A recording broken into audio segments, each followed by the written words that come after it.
মই কিবা দেখাই দিব কৈ কিনে আহাল আছিলে এইটো সবেতো 6 months হৈছে এইটো তামোল গছ বেটেল নাট লাগা গছ আছে তো এইটো আৰু বি ইয়াতে বি আছে এইটো বি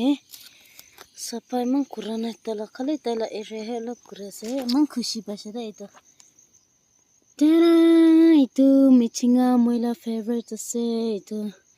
এইটো বি 6 months হৈছে দে এইটো আৰু বেটেল নাট গাছ খানো একে আছে দে 6 months হৈছে দে মই খান তাতে পৰা আনি না লাগা পিছে দে আৰু ইয়াতে আছে এলাইচি বি ট্ৰায়াল কৰি চাইছে এইটো সাল পৰা এইটো বেছি ভাল ওলাইছে একটা ব্ৰাদাৰ পৰা দিছে লাগাই চাবি কইনা বেছি ভাল ওলাইছে দে ইমানে আছে পাৰাতাক এইটো খান